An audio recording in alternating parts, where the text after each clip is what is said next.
राजीव आज फिर लता को उसकी औकात दिखाकर दफ्तर के लिए निकल गया, और वो दिखाए भी क्यों ना, क्योंकि लता एक घरेलू महिला है।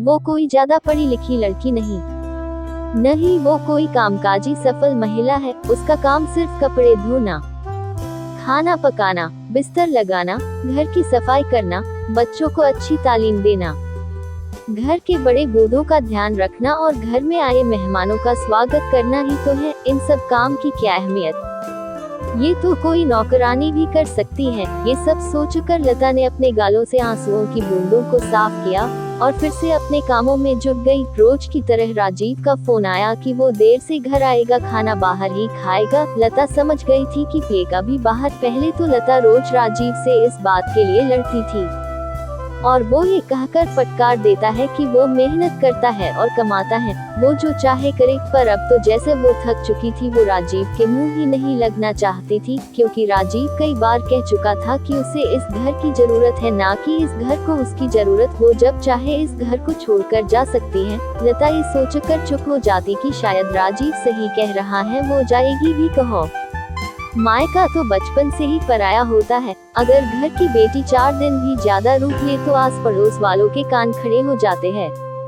नाते रिश्तेदार चुटकियों लेना शुरू कर देते हैं और बात माँ बाप की इज्जत पर बनाती है। यही सब सोचकर लता अपमान के घूंट पी जाती है।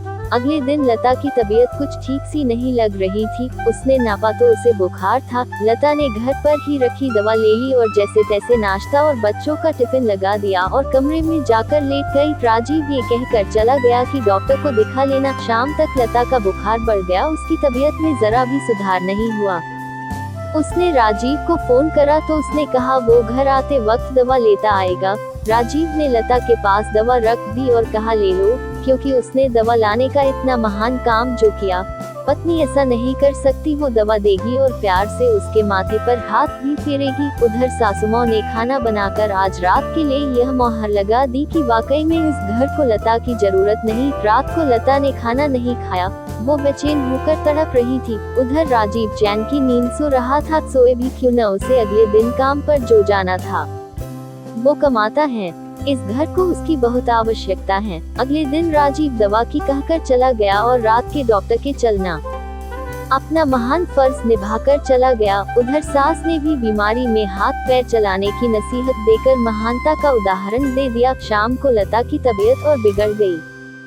सास ने राजीव को फोन करा। राजीव ने कहा वो अभी आता है, पर राजीव को ये कहे भी 1 घंटा हो गया। फिर राजीव को दोबारा फोन करा, जब तक लता मौत के करीब पहुंच चुकी थी। राजीव घर आकर उसे अस्पताल ले गया, तब तक लता मर चुकी थी। अब लता को किसी की जरूरत नहीं थी, पर अब लता की सबको जरूरत थी। आज लता की 13वीं हो चुकी थी। दिलासा देने वाले मेहमान सब जा चुके थे। अब राजीव को दफ्तर जल्दी नहीं जाना था। जाता भी कैसे, अब उसे घर के बहुत से काम करने थे जो लता के होने पर उसे पता भी नहीं चलता था। आज उसे पता लगा इस घर को लता की कितनी जरूरत है। आज राजीव को अपने तौलिए, रुमाल, अपनी दफ्तर की फाइल, यहाँ तक कि वो छोटी छोटी चीजें जिसका उसे आभास भी नहीं था, नहीं मिल रही थी। उसे पता भी नहीं था कि उसे लता की कितनी जरूरत है। आज लता के जाने के बाद घर नहीं चिड़ियाघर नजर आता था। सास की दवाएं और बच्चों को समय पर खाना नहीं मिलता था।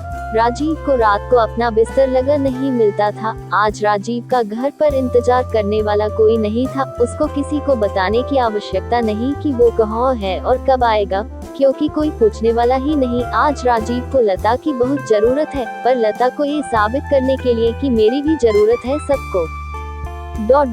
मौत को गले लगाना पड़ा। उसे अपनी अहमियत बताने के लिए इस दुनिया से विदा होना पड़ा।